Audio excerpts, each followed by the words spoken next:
अस्सलाम वालेकुम। I hope कि आप सब लोग ठीक होंगे। हाँ। ये हम टोटल क्वालिटी मैनेजमेंट जो हमारी क्लास है, ठीक है। We are reading this book.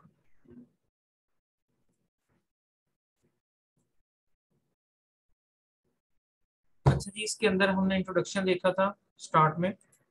Last lecture में बेसिक अप्रोचेस हम देख चुके हैं। न्यू एंड ओल्ड कल्चर्स क्या होते हैं क्वालिटी मैनेजमेंट के, वो हम भी देख चुके हैं, ठीक है। ये फिर कुछ गुरुज थे, शीवार्ट, रोनल्ड फिशर। ये कुछ लोग हैं जो टोटल क्वालिटी मैनेजमेंट के गुरुज हैं, ठीक है। ये सारे लोग क्या हैं, इनकी कुछ डेफिनेशंस हैं अकॉर्डिंग टू, ये आप देख लीजिएगा। ये भी हम देख चुके हैं। टीक्यूएम फ्रेमवर्क क्या होता है, अवेयरनेस, ये भी हमने क्लास में डिस्कस किया था। डिफाइनिंग क्वालिटी, क्वालिटी को हमने डिफाइन किया था क्लास में।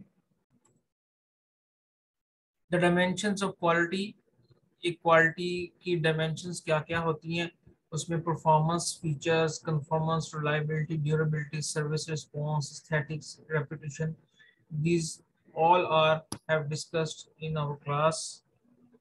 अच्छा, नेक्स्ट है हिस्टोरिकल रिव्यू। ये कुछ हिस्ट्री है टोटल क्वालिटी मैनेजमेंट की, विद रेलेवेंसी टू देयर, जो पीछे गुरुज हैं उनसे रेलेवेंट भी है कि किस तरह टोटल क्वालिटी मैनेजमेंट वक्त के साथ साथ ग्रो होती रही, किस तरह लेबोरेटरीज बनती रही, ठीक है। किस तरह सीईओज और वो जो थे, उन्होंने अपनी अपनी कंपनीज में किस तरह क्वालिटी को अश्योर करना स्टार्ट किया, ठीक है। उसके बाद जी ऑब्स्टेकल्स। ऑब्स्टेकल्स क्या होते हैं कि वो प्रॉब्लम्स जो आपकी टोटल क्वालिटी मैनेजमेंट से रेलिवेंट है। टोटल क्वालिटी मैनेजमेंट जो है कि आपकी कमिटमेंट, सॉरी, जो जो आपकी क्वालिटी कंट्रोल में ऑब्स्टेकल्स हो सकती हैं, इश्यूज हो सकते हैं। The first one is lack of management commitment. आपकी जो टॉप मैनेजमेंट है वो किस तरह इन्फ्लुएंस करती है आपकी क्वालिटी को। हमने इसकी बेस्ट एग्जांपल मैंने आपको अपने ही सिटी की दी थी, जिसमें सर्वर सिलाई मशीन थी, ठीक है। इसके अलावा मैंने आपको एप्पल की एग्जांपल दी थी, आईफोन की एग्जांपल दी थी, आईपॉड की दी थी, कि किस तरह अगर आपकी टॉप मैनेजमेंट सिंसियर नहीं है टुवर्ड्स इट्स क्वालिटी, तो आपकी कंपनी की जो क्वालिटी है या आपकी प्रोडक्ट्स की या सर्विसेज की जो क्वालिटी है वो उस तरह से जो है ना वो नहीं हो सकती, compete नहीं कर सकती आप मार्केट के अंदर, ठीक है। इसके अंदर उसने दिया हुआ है कि 188 quality professionals, 6 reported that management compensation is not linked to quality goals such as failure, cost, customers complaints and cycles reduction time, ठीक है। तो क्या होता है कि आपकी 66 जो है ना वो 188 में से, ये एक स्टडी है जो प्रॉपरली लीक नहीं होते टॉप मैनेजमेंट अपनी क्वालिटी कंट्रोल अथॉरिटी से। Inability to change organizational culture. हमने ऑर्गेनाइजेशनल कल्चर के बारे में आपने स्टडी किया होगा, खास तौर पे ये ऑर्गेनाइजेशनल बिहेवियर में होता है कि ऑर्गेनाइजेशनल कल्चर क्या होता है, कि ऑर्गेनाइजेशनल कल्चर ये होता है कि हर ऑर्गेनाइजेशन की कुछ वैल्यूज होती हैं, कुछ नॉर्म्स होती हैं। उन वैल्यूज और नॉर्म्स को लेके वो आगे चलती है। इसमें एक डिवर्सिफिकेशन ऑफ कल्चर भी होता है, कि जैसे एक ऑर्गेनाइजेशन के अंदर मुख्तलिफ जगहों से लोग काम करते हैं। जिस दुनिया की बड़ी बड़ी ऑर्गेनाइजेशन हैं, गूगल है, माइक्रोसॉफ्ट है, एप्पल है, ठीक है, और पेप्सी है, कोका कोला है, मैकडोनल्ड है, जहाँ पे क्या होता है कि डिवर्सिफिकेशन ऑफ कल्चर डेवलप हो जाता है। डिवर्सिफिकेशन ऑफ कल्चर क्या होता है कि जब मुख्तलिफ रिलीजन, रेस और मुख्तलिफ डेमोग्राफिक्स के लोग एक ही जगह पे काम कर रहे होते हैं, एज, जेंडर और मुख्तलिफ नस्ल के लोग, मुख्तलिफ रंगों के लोग, मुख्तलिफ मजहब के लोग जब एक ही जगह पे काम कर रहे होते हैं तो उनके डिफरेंट कल्चर से बिलोंग कर रहे होते हैं। जब एक ही जगह पे इकट्ठे होते हैं तो एक डिवर्सिफिकेशन डेवलप होती है। उस डिवर्सिफिकेशन को कैसे टैकल करना है ये भी आपकी क्वालिटी पे इन्फ्लुएंस करता है। अगर सपोज आप उस कल्चर को मैनेज नहीं कर पाते, ठीक है, तो क्या होता है कि वो आपकी क्वालिटी पे या आपकी परफॉर्मेंस पे, फर्म्स परफॉर्मेंस पे बड़ा इम्पैक्ट करता है। People change when they want to and to meet their own needs. Never expect anyone to engage in behavior that serve serves the organization's values unless adequate reasons has been given. For change to be accepted, people must be moved from a state of fear to trust. ठीक है, organisation के अंदर कुछ changes भी हो सकती हैं। इसके अलावा उस और जो हमने कल्चर की बात कर रहे हैं उस कल्चर को भी आपने टैकल करना है। ठीक है, फिर लोग तभी चेंज होते हैं अगर आपने उनके अंदर कुछ चेंजेस लेके आनी है कि जब हम उनकी रिक्वायरमेंट को पूरा करेंगे फिर ही वो चेंज करते हैं। ठीक है, समटाइम चेंज हो सकता है वो नेगेटिव भी हो सकता है। ठीक है, जैसे कोई नई टेक्नोलॉजी आ गई है, कोई नई चीज आई है, तो हमें उस टेक्नोलॉजी को कैसे यूटिलाइज करना है, ठीक है, नई टेक्निक्स को कैसे यूटिलाइज करना है, उसको अपनी ऑर्गेनाइजेशन का हिस्सा कैसे बनाना है, ये भी बड़ा इम्पोर्टेंट है।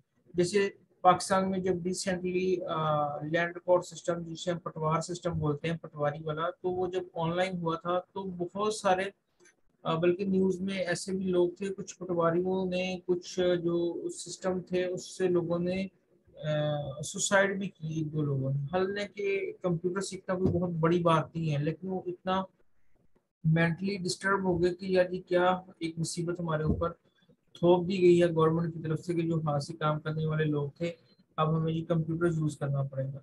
तो इसी तरह टेक्नोलॉजी भी है। सपोज एक कंपनी है वो मैनुअली काम कर रही है, कल को डिजिटलाइज हो जाती है, ठीक है, और उसके अंदर कुछ चेंजेस आती हैं, टेक्नोलॉजिकली चेंजेस आती हैं, तो उसको कैसे अडॉप्ट करना है, उस ऑर्गेनाइजेशन का कैसे हिस्सा बनाना है, ठीक है, ये बड़ा इम्पोर्टेंट एक फैक्टर होता है। और आपने उस कल्चर में क्या चेंजेस करनी है, ठीक है, लोगों की जो हिरार्की है, इसके बाद मैनेजरियल इश्यूज में, ठीक है, कल्चर डिवर्सिफिकेशन को कैसे टैकल करना है, इस तरह बहुत सारी चीजें हैं जिसको हम देखते हैं। मैं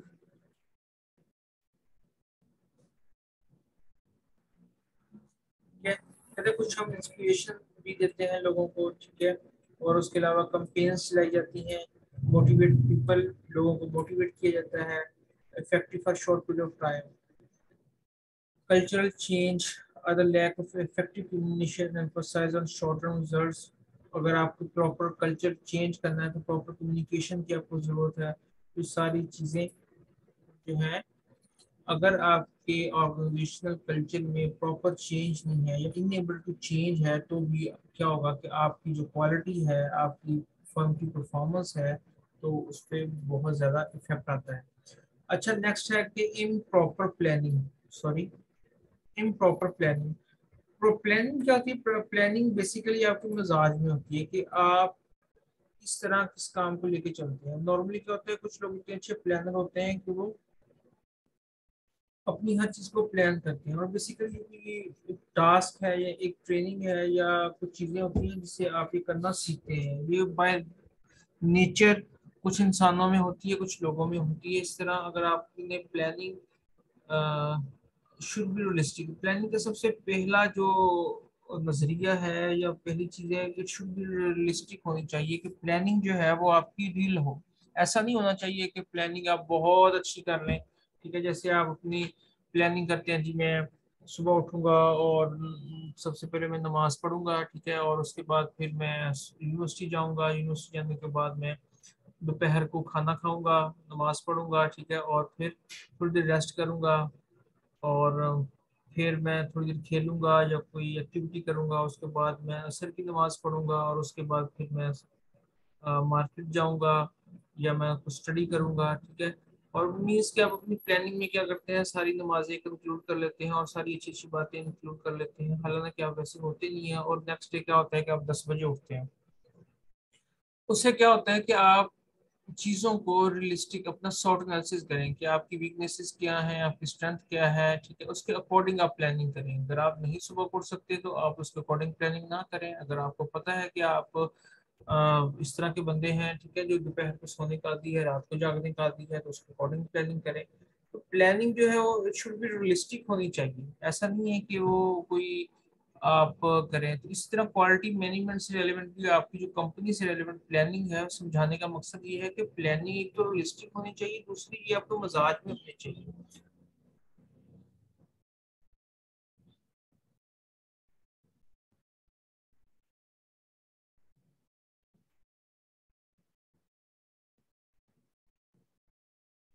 प्लानिंग के अंदर आपकी कंपनी की कौन कौन से गोल हैं, ठीक है, उसके अकॉर्डिंग आपने प्लानिंग करनी है। Lack of continuous training and education. Some time ऐसा होता है कि आप एक ही मेथड से काम कर रहे होते हैं, आप अपने मेथड के अंदर इम्प्रूवमेंट्स नहीं लेके आ रहे होते हैं। जैसे हमने पीछे भी बात की है कि टेक्नोलॉजी नहीं आई है, कोई मेथड्स नहीं आए हैं, कोई टेक्निक्स नहीं आई हैं, तो हम क्या कर रहे होते हैं, उसको अवॉइड करते रहते हैं और उसको अपने स्टाफ को ट्रेन नहीं करते, न्यू स्किल्स नहीं देते, ठीक है, न्यू स्किल्स नहीं देते, न्यू नॉलेज को गेन नहीं करते, नए तरीकेकार को अडॉप्ट नहीं करते, तो उससे क्या होता है कि आपकी जो है वो आपकी क्वालिटी और परफॉर्मेंस पे कमी आ सकती है। ये बेसिकली एक एग्जांपल, बेस्ट एग्जांपल नोकिया की दी जाती है, हम उसको इससे रिलेट तो नहीं कर सकते, लेकिन हम इससे रिलेट जरूर कर सकते हैं कि उन्होंने रिसेंट लेटेस्ट चीज़ों को अडॉप्ट नहीं किया। ठीक है, जब थोड़ा अर्सा पहले नोकिया फ्लॉप हो गई थी, तो उसके जो सीईओ थे उसने एक स्टेटमेंट दी थी कि हमने कुछ भी नहीं किया और हम फ्लॉप हो गए, और वो उसके बाद रोने लग गए। तो लोगों ने उसको क्रिटिसाइज किया था कि भाई जब दुनिया टच स्क्रीन पे कन्वर्ट हो रही थी, दुनिया एंड्रॉयड पे कन्वर्ट हो रही थी, और दुनिया तो अब तक भी बटन्स वाले फोन लोगों को दे रहे थे, ठीक है। तो ये जो न्यू चीजें होती हैं, न्यू टेक्नोलॉजी होती हैं, वक्त के साथ खुद को चेंज करना है, अपने लोगों की जो ट्रेनिंग करनी होती है, न्यू नॉलेज को अडॉप्ट करना होता है, न्यू रिसर्च को जो अडॉप्ट करना होता है, न्यू ट्रेंड्स को जो अडॉप्ट करना होता है, अगर आप उसको भी अडॉप्ट नहीं करते तो आपकी क्वालिटी कंप्रोमाइज होगी। क्वालिटी जस्ट ये नहीं होती कि आपकी प्रोडक्ट के अंदर जो क्वालिटी है, उसकी क्वालिटी आपके लोगों में भी होती है। अगर आपके लोग क्वालिटी वाइज बेटर हैं तो आपके प्रोडक्ट्स में वो रिफ्लेक्ट करेगा, ठीक है। जितने अच्छे लोग काम करने वाले होंगे आपके पास, तो जितने स्किल्ड पर्सन आपके पास होंगे, वो जो उनका हुनर है या जो उनकी कैपेसिटी है, वो सारी चीज़ें रिफ्लेक्ट करेंगी आपके प्रोडक्ट में या सर्विसेज में, वो रिफ्लेक्ट करती हैं, ठीक है। तो अगर आपके लोग अच्छे हैं, ट्रेंड हैं, स्किल्ड हैं, एजुकेट हैं, तो क्या होगा कि वो सारी चीजें जो है वो आपकी उसमें कन्वर्ट हो जाएंगी आपकी प्रोडक्ट के अंदर। The next one is incompatible organizational structure and isolated individuals and departments. Organizational structure होता है, ऑर्गेनाइजेशन के अंदर एक पूरी हायरार्की होती है, difference between department and individuals can create implementation problem, the use of multi functional teams will help to break down long standing barriers, restructuring to make the organization more responsive to customer needs may be needed. Individuals who do not embrace the new philosophy can be required to lead the organization. Adherence to the six basic concepts will minimize the problem over time.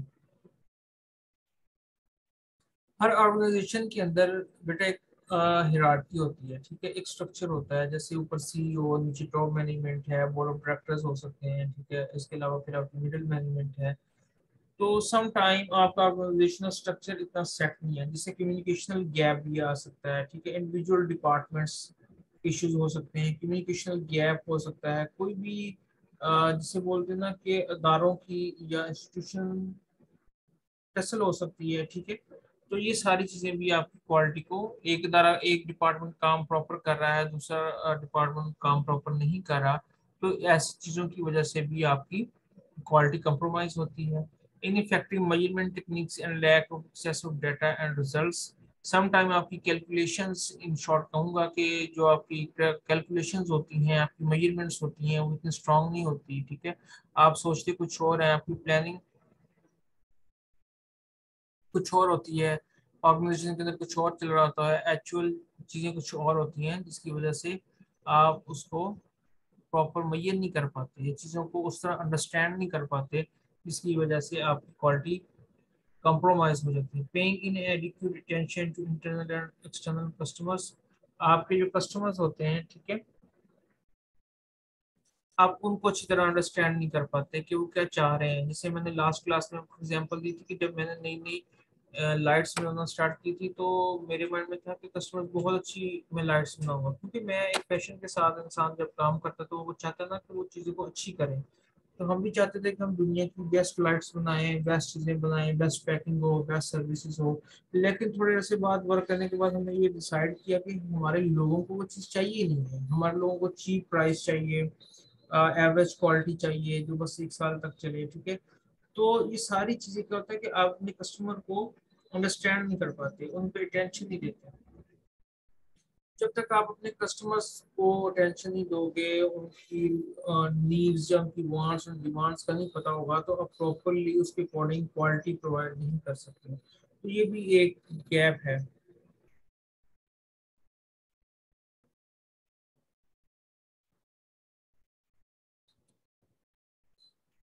Use of empowerment and team work, इनएडिक्वेट use of empowerment and team work. Sometime आप delegation of authorities जो होती हैं वो अपनी team को empower नहीं करते हैं, अपनी अथॉरिटीज अपने पास रखते हैं, ठीक है। टीम वर्क पे ट्रस्ट बिल्ड नहीं कर पाते, जिसकी वजह से क्या होता है कि वो टीम्स जो होती हैं उतने ट्रस्ट से या उतने कॉन्फिडेंस से काम नहीं कर पाती, जिससे आपकी क्वालिटी कंप्रोमाइज हो सकती है। फेल टू कंटिन्यूली इम्प्रूव,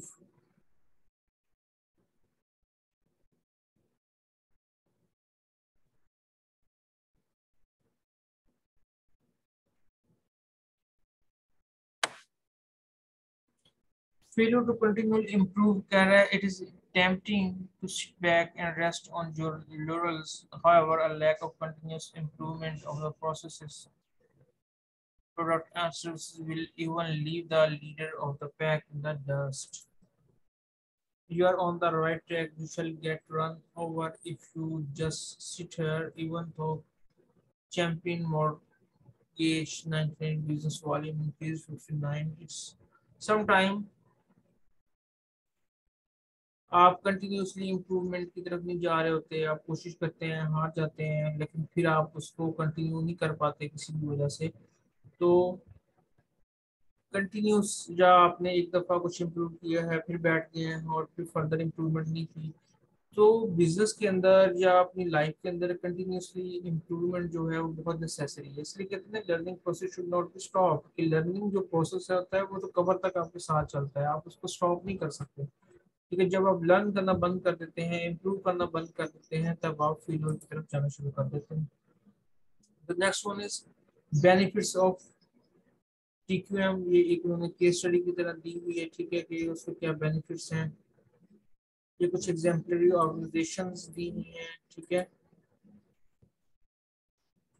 ये आपका चैप्टर जो है वो यहाँ पे खत्म होता है, ठीक है। The next one is leadership, which we will start in our next lecture इंशाल्लाह। ठीक है, थैंक यू सो मच।